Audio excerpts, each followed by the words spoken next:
subsidiaries of leading Russian educational higher institutions in Africa. There is close cooperation with African educational institutions within the Russian African Network University. In the lead-up to our forum on the 26th of July, St. Petersburg Mining University hosted the signing ceremony of a treaty to establish a consortium between Russian and African technical universities entitled the Subsoil of Africa. It will envisage joint education of specialists in the mining sector. I think it is a very important and interesting sector. We will further assist our African friends in developing not only the college but also general and vocational education. We are ready to train teachers, curators, and technical specialists for school and vocational schools, to establish joint schools for which we already develop adjusted methodological papers that are a convergence of Russian and African national educational programs. We invite you to consider creating Russian language schools in Africa. I'm confident that implementation of such projects, the learning of Russian language, implementation of high educational standards of our country will lay a solid foundation for further development of mutually beneficial and equal cooperation. Next year, the International Russian Language Organization will begin its work. It will be open for all countries to join those countries who love and want to use the Russian language, where they love and have an interest for Russian culture. We invite African partners to join this work. In 28 countries of Africa, we have launched a project to start open education centers for training for teachers of preschool institutions, as well as primary and high schools. To this end, we expect to significantly increase the number of African students in Russian pedagogical educational institutions. Right now, over 10,000 African students currently staying in Russia are being trained in the field of medicine. Healthcare and fight against epidemics are important fields of Russia-Africa cooperation. Let me remind you, Russia was one of the first to help African countries during the COVID pandemic. We donated millions of Russian test systems to African states. Together with South Africa, we conducted research of new strains of this hazardous virus.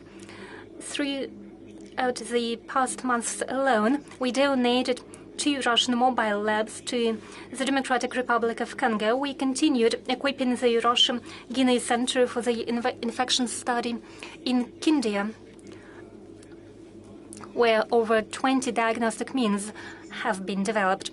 About 1,500 of local experts have been trained to apply methods to control infections developed in Russia. We also created a joint center for infection studies in Burundi. The Russian Federation has developed a large-scale program to assist Africa in fight against infections until 2026. It has been allocated 1.2 billion rubles. Under this program, 10 mobile labs will be supplied to continent. Hundreds of specialists will be trained and joint initiatives, joint research will be conducted. Year by year, Russia and Africa have more and more youth exchanges. Russian and African countries have a possibility to participate in familiarization visits for young experts, political, public, academic, and business circles. Entitled The New Generation, we maintain ties with those Africans who received education in Russia, and I was pleased to speak to African colleagues who can speak Russian at our past meeting. I would like to use this opportunity to invite young African friends to visit our country in March 2024 to attend Sochi and the World Festival of Youth. This large-scale forum will bring together young people from more than 180 countries. we attribute particular importance to cooperation in the field of physical culture and sports. We will further expand our ties with sports federations of African countries.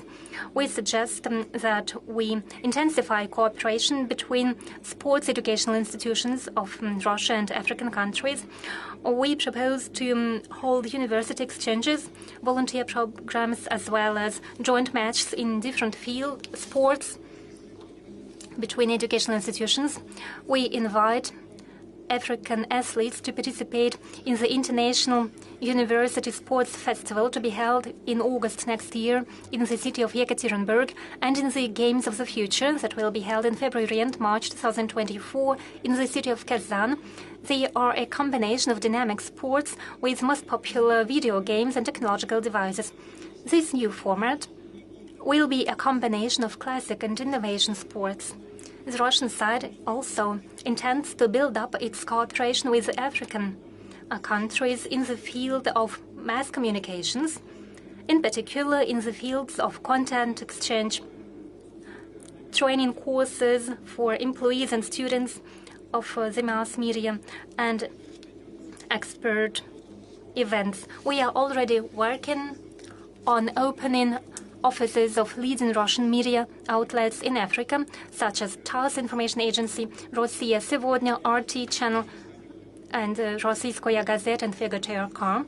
We also suggest that we move towards building a common information space between Russia and Africa that will offer to Russian and African audience access to objective and unbiased information about global developments. In conclusion, I would like to once again stress that Russia is sincerely interested in further comprehensive development and strengthening of trade and economic and humanitarian cooperation of all countries on the African continent. I'm confident that the work of this forum and dedicated sessions, roundtables and negotiations will contribute to this goal and will be useful, that it will be contribute to reaching all our shared goals. Thank you for your patience and your attention.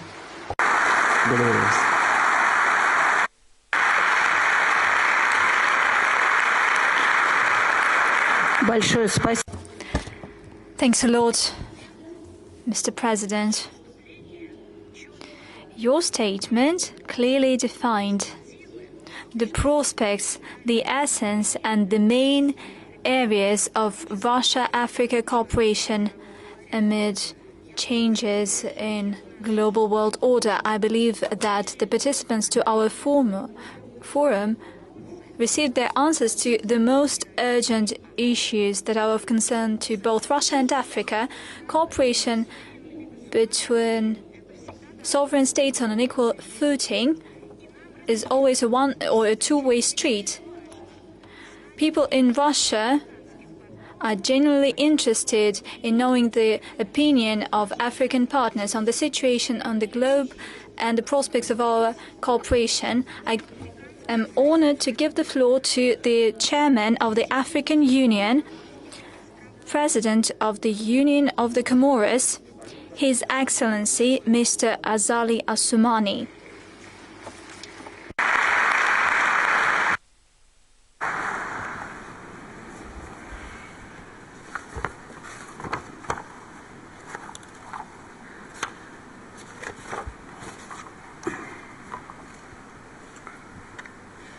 Excellence, Ms. Your Excellencies, President Putin, Your Excellency, distinguished heads of state of the African Union,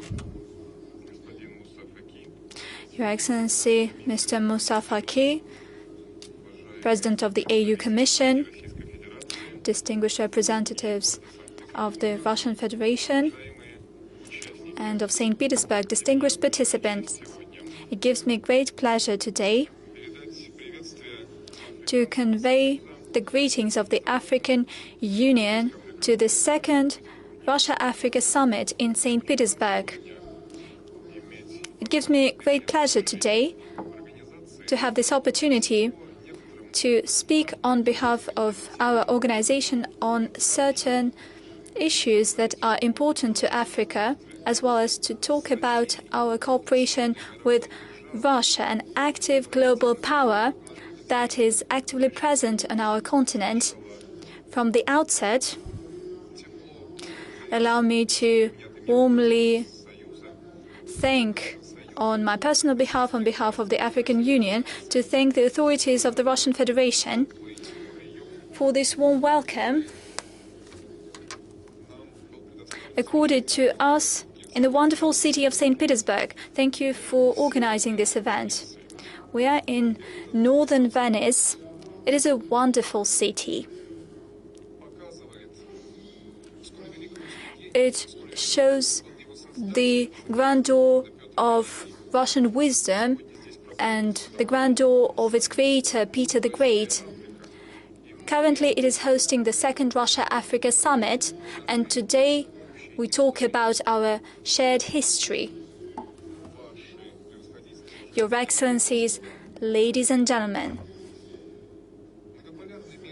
multipolar world order of the 21st century could not be confined in itself.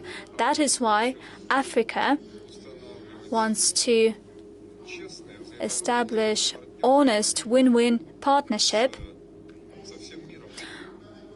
with the rest of the world in terms of economy, inter alia.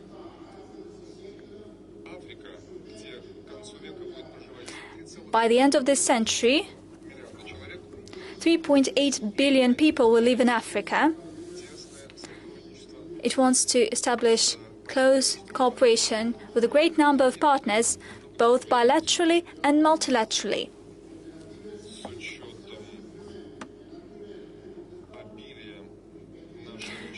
Since we have vast human and resource potential, and since we have great dynamics and labor force, we look forward to having a closer interaction. It is clear to us that Russia has a special place in our partnership, and together with Russia, we are ready to work on all major topics. Today's forum is taking place at a special point in time for Africa. As you know, to ensure our integration, to promote our cooperation, we established at the Niamey Summit in July 2023, we established the Africa Continental Free Trade Area.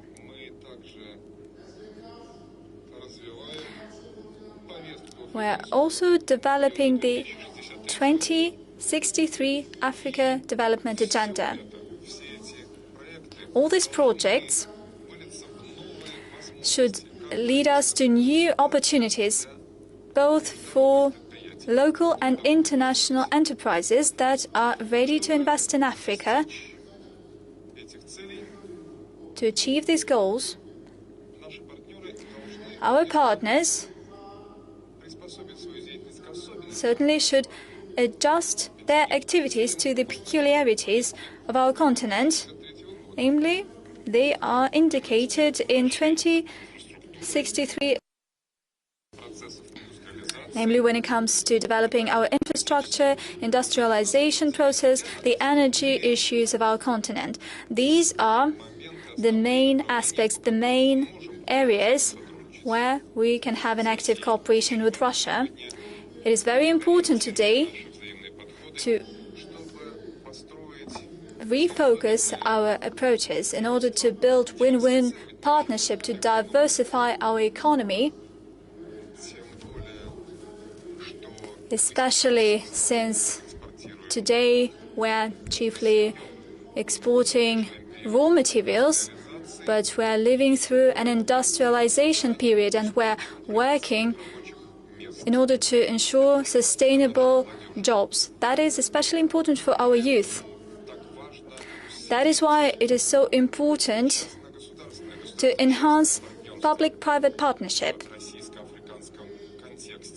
in Russia-Africa context. This would allow broader range of stakeholders to get on board. Naturally, in this sense, the African Union remains the most important tool for the development of economic diversification, especially in the most promising areas such as agriculture, healthcare, education, energy, and other areas. Having said that, African enterprises need support in order to increase their labor productivity and to reach new markets.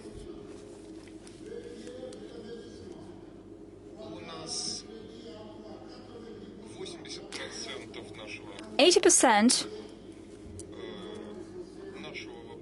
of our GDP is rural and agricultural sector. This is the sector where we can develop partnership and new projects. Both public and private sectors in our countries would participate on equal terms in this win-win partnership. Distinguished ladies and gentlemen, Your Excellency, today we are working in order to invest in new digital technologies that would set the new foundation for our cooperation. Today we witness digital revolution on our continent. This would allow us to participate in a new stage of industrial revolution and to address our economic and social issues in the best way possible. Actively engaging in this new revolution is something that is important to us, and that is why it is important to draw our attention to education, training of experts, especially among our youth, that should get involved in this efficient effort, both in public and private sectors, as well as within financial institutions. Distinguished ladies and gentlemen, our common goal is to set the main tracks to enhance our cooperation for the benefit of our peoples. In this regard, let me dwell on the topical issues of grain supplies. This is a vital matter for us. The suspension of grain deal could somewhat affect our cooperation. Russia is closely cooperating with us. It has been doing a lot to fight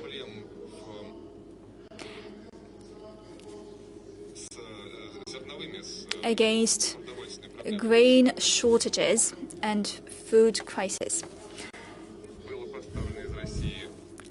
Russia supplied over 1.9 million tons of grain worth over 3 billion USD. Today, let me avail myself of this opportunity, of this rostrum, to reaffirm that this topic is important for us. We talked about it back in 2019. The Ukrainian crisis affects significantly the overall situation. That is why the resolution of this crisis could save a lot of lives that depend on food supplies. Currently, our continent is significantly affected by food prices. That is why we call on all participants to this process. Please ease the supplies of both Russian and Ukrainian grain to our countries. We are ready to cooperate with Russia in all areas and all sectors in order to ensure peace and security on the continent. Indeed, we are doing our utmost to ensure peace and security in our continent. But certainly a lot of developments are ongoing currently. You know what has happened in Nigeria lately. That is why we strongly condemn developments in Niger, and we demand that the President of the Republic shall be set free, should be liberated, as well as his family.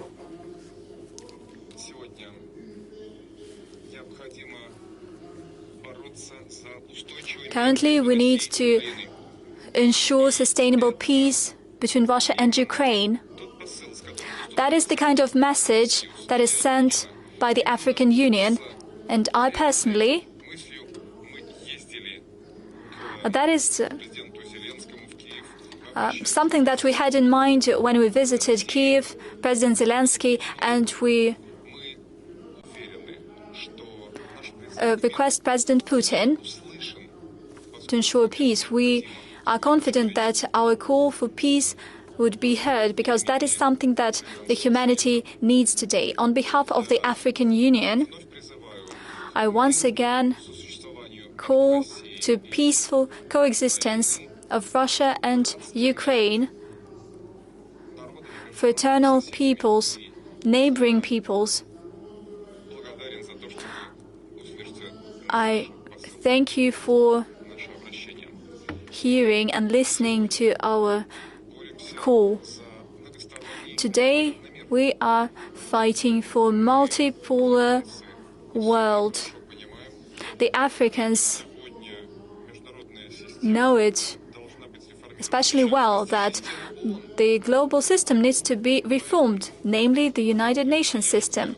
That is why, of course, Africa has the right to actively participate in the decision-making, namely as part of the permanent members of the United Nations Security Council.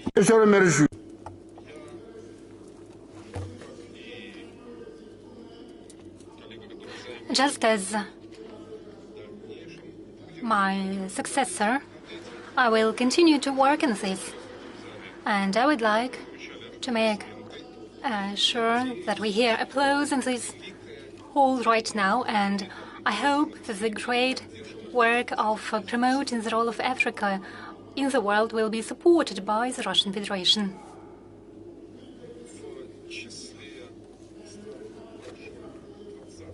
G20 countries also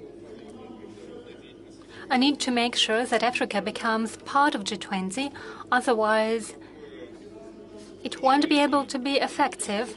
Expansion of the African presence in G20 seems very relevant and important today. Ladies and gentlemen, Your Excellencies, today's summit gives us an opportunity to better understand what needs to be done by our countries together to make sure we can expand investment and to make sure we can use our potential in the best possible way. I would like to make sure that today's forum can deliver its recommendations for the development of public-private partnerships between Russia and African countries. Our continent believes in the future of Russia-African cooperation, a one that is based on mutual respect and mutual benefit. Undoubtedly, today's summit will be a chance for us to advance on this path, a path towards peace and prosperity for Africa and for Russia, in the interest of our countries. Thank you for your attention.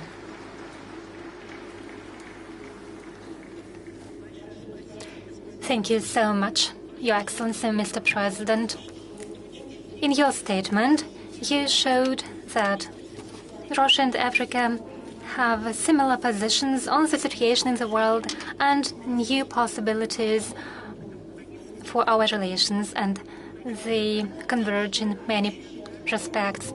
Let me say that the second Russia-Africa Forum is so particular because it is not only an economic but also humanitarian forum. It means that Russia and Africa are concerned not only by material but also by spiritual values. And now I would like to give the floor to His Holiness Patriarch Kirill of Moscow and all Russia.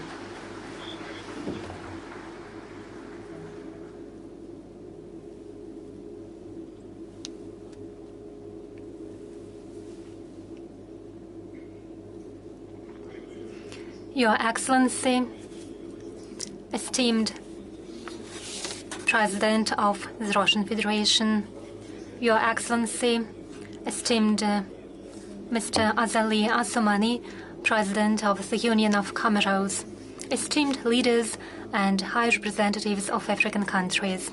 I would like to extend my warm greetings to all of you, and I thank you for inviting me to speak at such a high-level meeting aimed at promoting cooperation between Russia and African countries. This forum is indeed a notable international event with a significant political, economic, religious, and I should also say spiritual and cultural dimension. Despite a great geographical distance between them, peoples of our countries have a good, long-standing tradition of relations.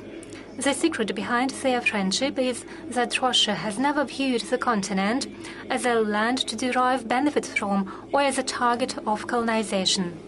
Never has Russia spoken with the African nations in an arrogant manner from a position of superiority and power. In times of hardships, we always strived to show solidarity and offer help. When African countries were going through a difficult time, fighting for their independence and self-determination, Russia tried to actively support them and later worked together with them at building up a peaceful life and developing many infrastructure projects. It's wonderful that such cooperation continues to this day. Our mutual good feelings are time-tested and based, among other things, on our shared understanding of fundamental tenets underlying human life and our deep commitment to the imperishable moral values. Being faithful to traditions, seeing family as a union between a man and a woman, loving and respecting one's own history, striving for goodness and justice, all these essential principles of our civilization are of overriding importance to people in both Russia and Africa, who also cherish their spiritual and cultural identity. These principles are so important to us that we are ready to uphold and defend them. And sometimes defending them means acting in rather adverse circumstances. Over the past several decades, the world has undergone radical changes. It refers not so much to the political map, economic processes, or technological progress, as to that dangerous spiritual and moral climate which is being created through active and even aggressive efforts of many Western countries. Moral relativism, the cult of profit and consumption, freedom misinterpreted as all permissiveness, a threat of destruction facing the institution of traditional family. These are just a few of the adversities we face because of the system of values, or rather anti-values, imposed by certain forces in the West. For their adoption inevitably leads the humanity to cultural and spiritual degradation. Thank God, it is seen as a serious hazard not only in Russia, where laws are being adopted with the view of shielding society from propaganda of a culture alien to us and from trends that are unwholesome relative-wise, but in African countries as well. I know that despite colossal pressure, the overwhelming majority of African countries strongly oppose legislative legalization of so-called same-sex unions, euthanasia, and other sinful doings. Undoubtedly, our stance on these matters is what brings us closer together. We act based on the same fundamental principles, and therefore we are always happy to meet with those who share our ideas. It is wonderful that Africa plays an increasingly important role in international relations, as it evidenced by the African countries' peacemaking initiatives and their active involvement in resolving continent-related and global problems. It is my conviction that together Russia and Africa will be able to offer to the world a constructive model of international relationships based on honesty and justice. Unfortunately, not everyone in the international community is ready to engage in equal dialogue today. Some of Western states still can't let go of their colonial past, following this pattern in the way they think and act. It is my hope that fostering good relations between Russia and African countries will help uphold traditional moral values in the world. Another felonious instrument in today's politics is incite and interfaith enmity. It grieves me to point out that such phenomena have become dangerously widespread on the African continent. Unfortunately, it is Christians who are being subjected to most severe persecution. Taking this opportunity as the primate of the Russian Orthodox Church, I earnestly and with a heavy heart appeal to all those who have means and real authority to influence this tragic situation to do everything within their power to defend persecuted Christians in Africa. As the past few decades and the history of many regional conflicts have shown, masterminding and provocations on religious grounds are often financed by those who want to weaken a certain country from within and act based on the well-known divide and rule strategy. It is vital to prevent any attempts to stir up an interfaith hatred, especially considering multi-confessional and multi-ethnic nature of most African countries. Cultural and ethnic diversity is what every country needs to cherish as treasure. In this regard, Russia, I strongly believe it, has valuable experience accumulated over the centuries, which it is willing to share. We are a country of more than hundreds of nationalities. Harmoniously coexisting here are representatives of different religions and confessions, such as Orthodox Christians, Catholics, Protestants, Muslims, Jews, and Buddhists.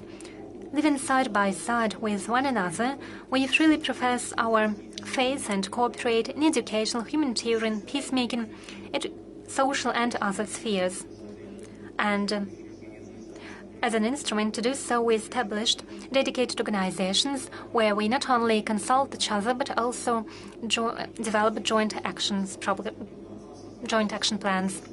The Russian Orthodox Church, mindful of its special responsibility for the future of the peoples historically associated with it, strives to foster in a person faithfulness to God's truth, respect for tradition, and love for his and her country.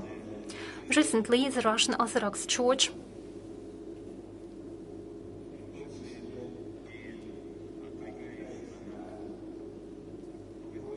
particularly in response to the appeals of Russian believers in Africa, in order to make sure that we can guide Orthodox people in Africa, we established the exarchate of the Russian Orthodox Church on the African continent. At the same time, there is nothing unprecedented in the Russian Orthodox Church's presence in the African land. First Russian parishes were opened on the continent as far back as the 19th and early 20th century. In Abyssinia, today's Ethiopia, Russian churches were built in 1889 and 1896. In Egypt, a permanent parish of the Russian Orthodox Church was set up in 1914. Following the revolution in Russia, with more and more people fleeing the country, new parishes started opening in Africa. In 1920, a church was consecrated in Tunisia. In 1922, a parish was established in Algeria. In 1927, Russian Orthodox parishes appeared in the territory of Morocco.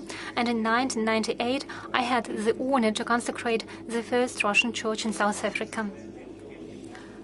In my capacity as chairman of the Moscow Patriarchate's Department for External Church Relations, and then as Patriarch, I visited 18 countries on the African continent from 1971 to 2016 in the south, north, east, west, and in central regions.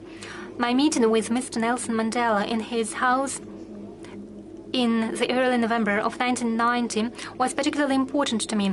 That year he was released from long-term imprisonment, and it seems to me that I was the first foreigner he received in his house. Mr. Mandela asked me to convey to the Soviet authorities his gratitude for their decisive role in supporting and providing him with everything necessary for fighting against the apartheid regime. As you know, in 1994 he became president of South Africa, and I have best memories of this person who really has done so much to liberate the world in general from apartheid, to make sure it is not considered as something that we can tolerate. To our deep regret, in 2019, the primate of the Greek Church of Alexandria, Patriarch Theodoros, definitely acting under external pressure, made a decision to recognize a schismatic organization in Ukraine. Those deplorable events, let me reiterate, prompted the Russian Orthodox Church to establish in November 2021 the Patriarchal Exarchate of Africa. It was our thinking that the Patriarch of Alexandria could in particular represent the entire Orthodox Church in the African continent. However, he was guided by some Western forces, and he created a new schismatic Orthodox group. Therefore, we had to respond to this step, and therefore we made the decision to build our churches on the African continent. There are not only Russian people who visit these churches, there are locals who profess Orthodox Christianity and belong to our church today. For a year and a half since its establishment, the Patriarchal Exarchate of Africa has opened over 200 parishes in 23 African countries. While developing liturgical life in its communities, the Exarchate also started implementing many humanitarian and educational projects, which include, among other things, translating books into local languages. Thanks to the establishment and intensive activities of the Russian Exarchate, Africans now demonstrate great interest of the Russian Orthodox Church. What many people value is that we're a church that preserves and cherishes the apostolic succession in its doctrine, sacraments, and spiritual experience, a church that does not distort God-given norms of morality in favor of some fashionable ideological trends. Developing our pastoral activities, we strive to make our contribution to the strengthening of Russia-Africa ties to improve people's welfare.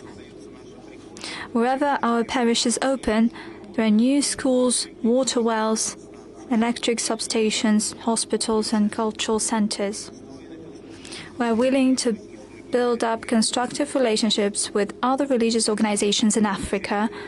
Our parishes receive official registration in full conformity with local legislation, and I would like to thank leaders of the countries specifically for that. The Moscow Patriarchate is open for any initiatives beneficial for people aimed at building up peace and helping the suffering. With sentiments of affection, I address people living on the African continent, invoking God's blessing upon you. May the Lord grant peace and welfare to the peoples of your countries, and may He give wisdom, patience, and strength to state leaders. Hopefully, this forum will mark a new step in furthering cooperation between our nations in all areas of social life. Thank you for your attention, and I wish you success in your work.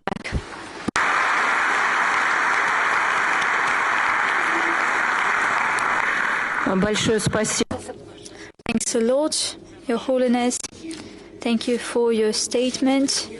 You gave a deep overview of the humanitarian dimension of our cooperation. You specifically highlighted the importance of interreligious dialogue to ensure the achievement of humanitarian development goals. Our next speaker came to St. Petersburg from Western Hemisphere, from a country that historically and culturally enjoyed deep ties with the African continent. I give the floor to Dilma Rousseff, President of Brazil from 2018 to 2016, 2011-2016. On the 24th of March, she was unanimously elected as the President of the new Development Bank of BRICS.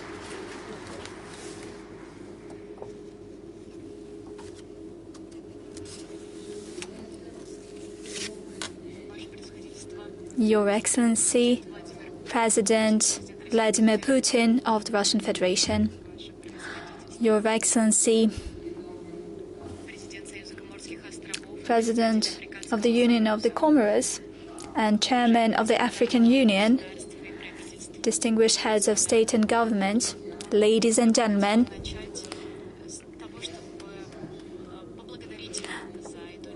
at the outset I would like to thank you for this initiative of Russia and the African states. Without any doubt, this is a new platform that would allow us to build a more multipolar, versatile world. We know that today the world is facing a myriad of crises. And against this backdrop of instability has become a new normal. We have gone through COVID-19 crisis that seriously affected developing countries. We face debt crisis, as well as protectionism by many Western countries. We see political and climate crises. Against this backdrop, emerging economies and developing countries have started playing an increasing role on the global arena. BRICS represent over 40% of the global population. They account for over a quarter of global GDP.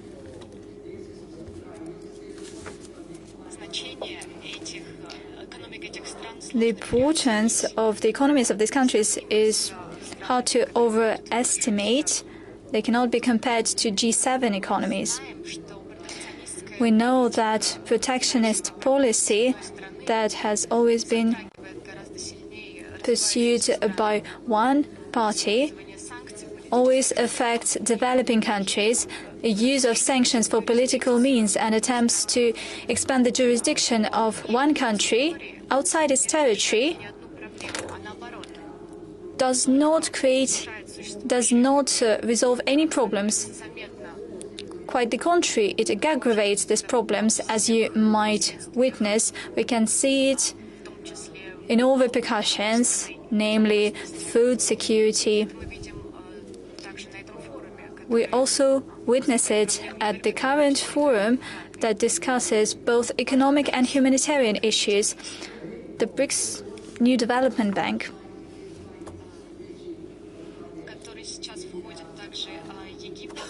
That brings together Egypt, Bangladesh, and the UAE, among others, as well as regional development banks. Our institution supports the development initiatives of developing countries all over the globe. They can count on an agreement on using national currencies in trade operations. That is a strategic instrument, a strategic tool as we try to strike a balance of forces and as we seek to build a more just and multipolar world order. The New Development Bank was established only 8 years ago, in 2014, during BRICS Summit in Fortaleza. I had the honor to attend the opening ceremony together with President Putin. Since this bank was established by the will of 5 countries, This bank is often called the BRICS Bank, but certainly it has grown bigger. It is not confined to these 5 countries. The new development bank seeks to accumulate resources in order to help logistics and infrastructure projects in various countries, in order to help develop energy, social infrastructure, building schools, opening universities, medical institutions, as well as to develop digital infrastructure. We know that the 4th technological and industrial revolution would demand developing economies changes in a way that they need to participate in the new way of production.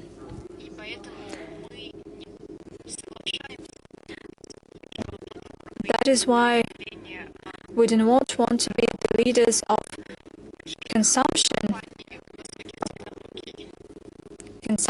of big companies. We develop and we pay attention to the development of infrastructure of developing countries and participating in developing economies. For our bank, this is one of our priorities.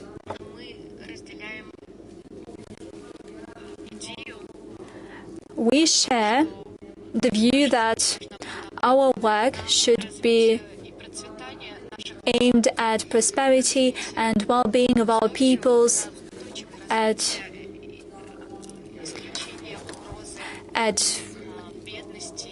uprooting the threat of poverty and famine.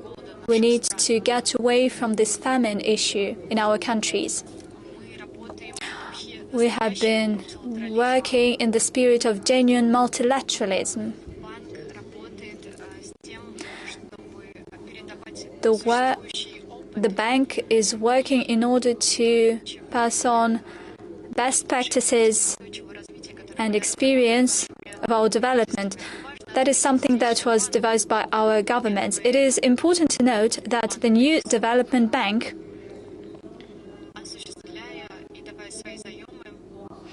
provides loans and at the same time it is not prone to external factors. We know that other banks have been affected by external factors for many decades. We want to expand the influence of the new development bank on countries. We want to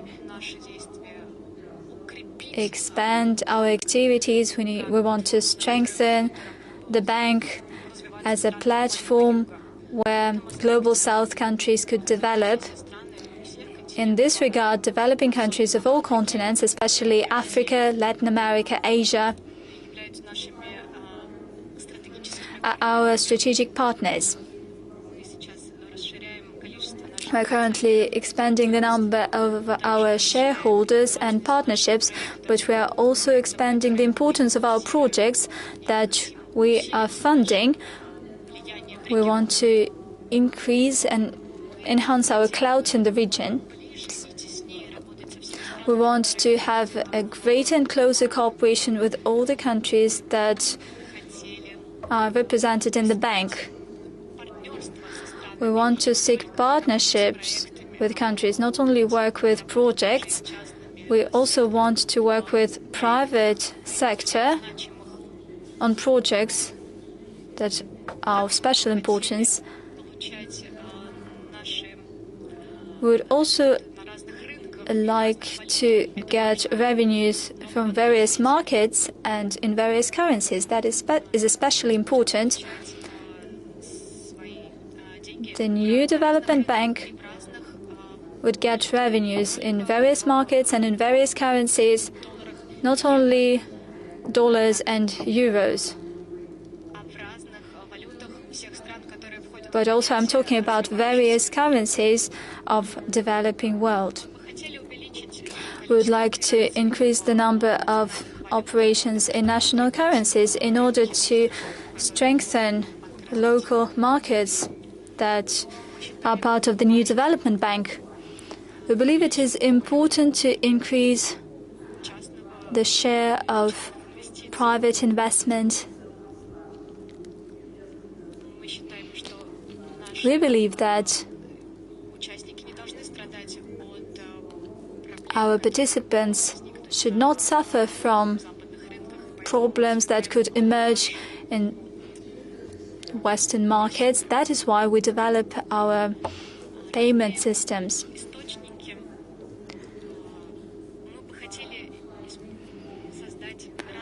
We would like to create various sources of income so that the developing countries could achieve stability. At this point in time, we know that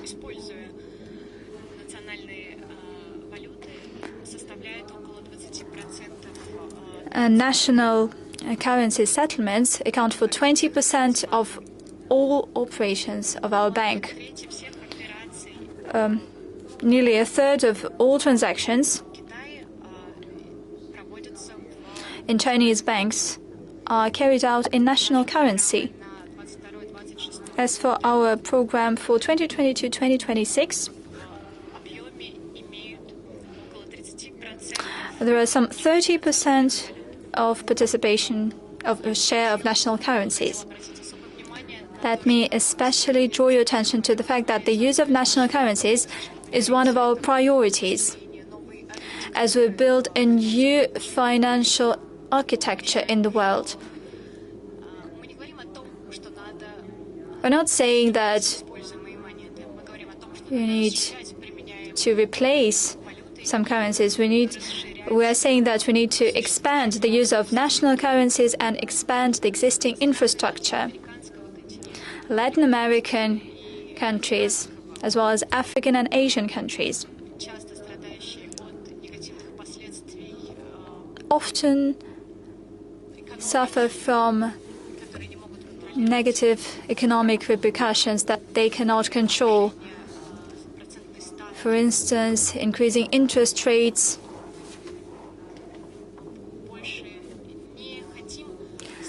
we no longer wish to be affected by the changes in indicators that we cannot control. We're just simply suffering from the repercussions. And the third aspect that is important for our bank is the development of social and economic sector and increasing social inclusivity. We don't consider it necessary to impose our vision on each and every country. We take into account various paths of development and the sovereign paths of each and every state. The new development bank wants to support projects that help alleviate social differences and social gaps and helps to increase the social and economic level of every country. Equally, we believe it is important to implement social and infrastructure projects that would benefit the respective countries. The NZB has already approved of 98% of all projects, and in total they amount to $35 billion. We are cooperating with various regional banks. We cooperate with the African Export and Import Bank and other banks that operate in the field of social and economic development. We are also working with private investment, and we believe that through our joint work we'll be able to implement infrastructure and transport projects aimed at increasing the well-being of the participating countries. I'm sure that the NZB in the BRICS region and all BRICS participating states will gain an ever-growing role on the international arena, and the bank will become a new platform for cooperation.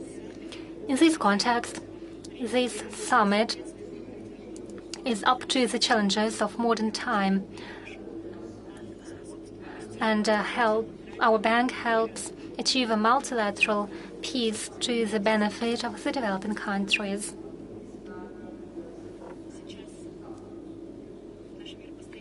Right now, our world is changing and is facing various threats. Altogether, we can better respond to these new challenges. Where there is no peace, there is no stability. Where there is no stability, there is no development, including sustainable development. And where there is no sustainable development, we won't be able to reach any agreement or any arrangement to make sure that together we can effectively improve our lives and reach arrangements that would contribute to enrichment of the peoples of our planet. Thank you very much.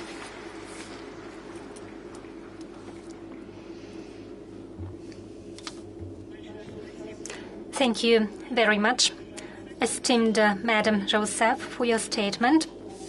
It is clear from your statement that both Russia and Africa have many supporters in various continents. The next participant will speak for the first time on this scene. For the second time. He has already participated in the Sochi Forum, and it's not a coincidence. Russia-Africa cooperation is one of the key areas of importance today, and I give the floor to the President and Chairman of the Board of Directors of the African Export and Import Bank, Benedict Orama. Your Excellency, you have the floor.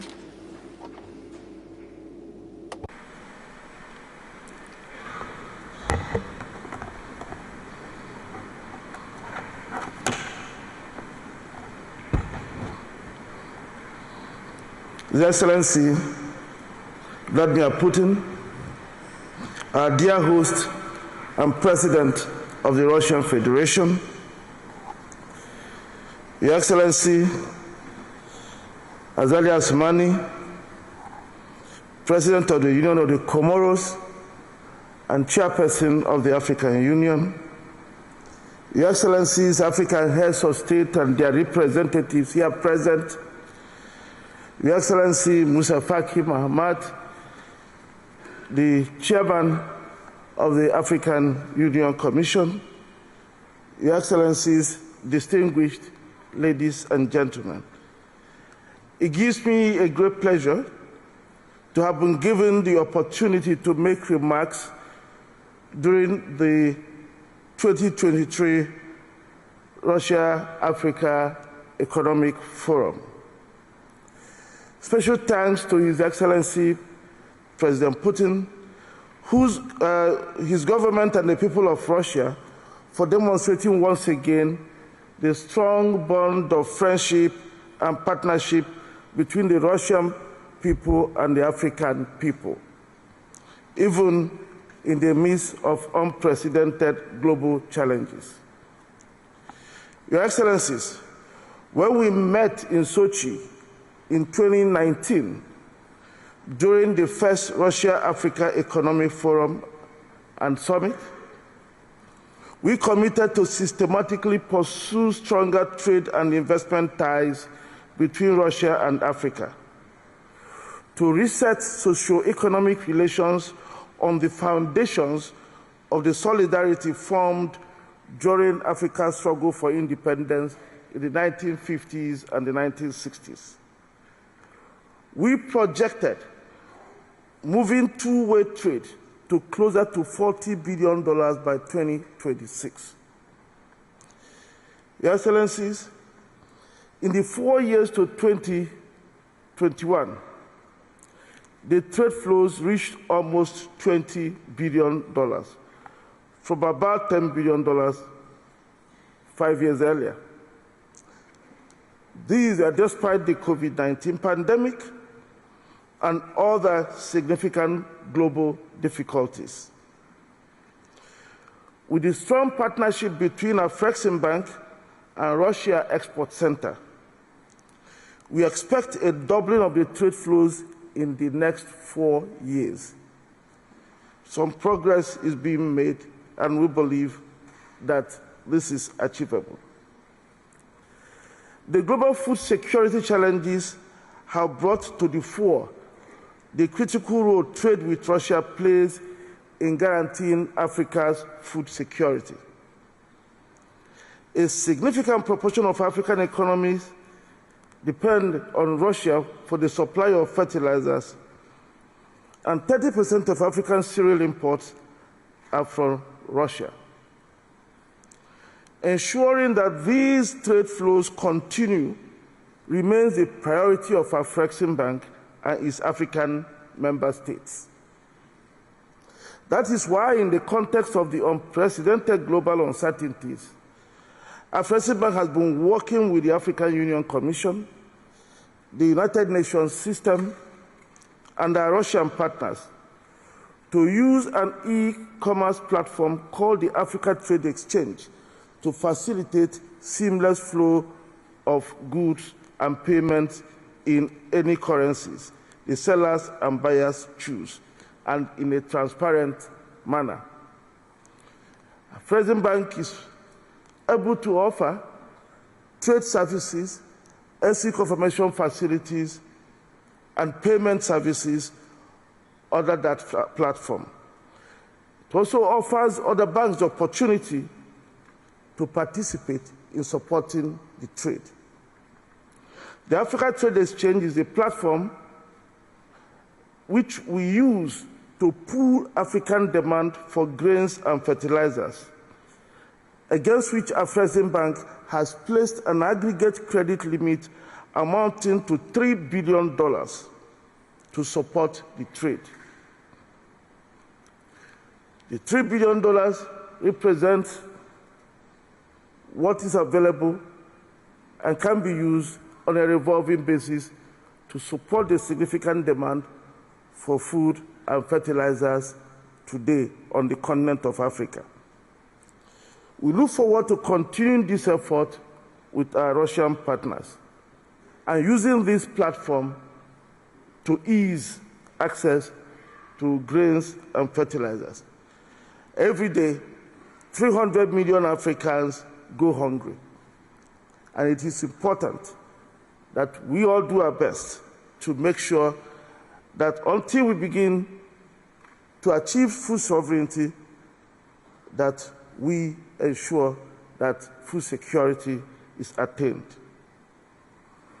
Beyond the immediate food security priorities, Afreximbank and the Russia Export Center are collaborating to promote trade and investment in other critical sectors, with our emphasis placed on those activities that will help integrate the African economy and advance the implementation of the African Continental Free Trade Agreement. Afreximbank stands ready to offer its array of products to support investments in agriculture, industrial parks, health, and other critical infrastructure.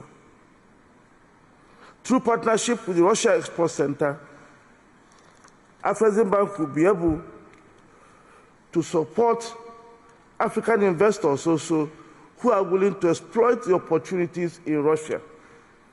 So while we welcome the investments from Russia into Africa, we also hope that African investors can look into Russia, because it is when we have two-way investments that we can accelerate trade flows and economic integration. Your Excellencies, by the end of this second summit, I hope that Russia and Africa will have strengthened their solidarity, laid the foundation for rebuilding the supply chains for grains and fertilizers trade between Africa and Russia, which is today a bit broken. And this is important so the billions of dollars in the trade can continue. I was very happy when His Excellency President Putin spoke about all the arrangements being made to open new trade routes that will make it easier for this trade to go on seamlessly. I hope we also find common ground to explore the tremendous investment opportunities in Africa opened by the Africa Continental Free Trade Agreement.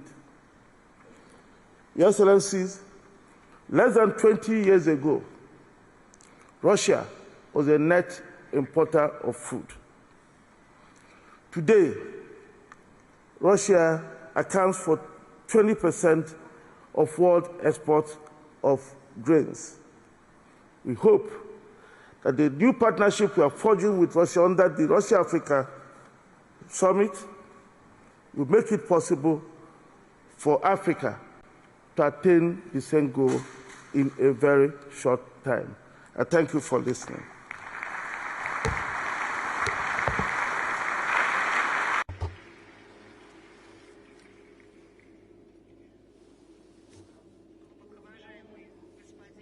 Your Excellency, Mr. Orama, I thank you and all participants of the plenary session for their statements.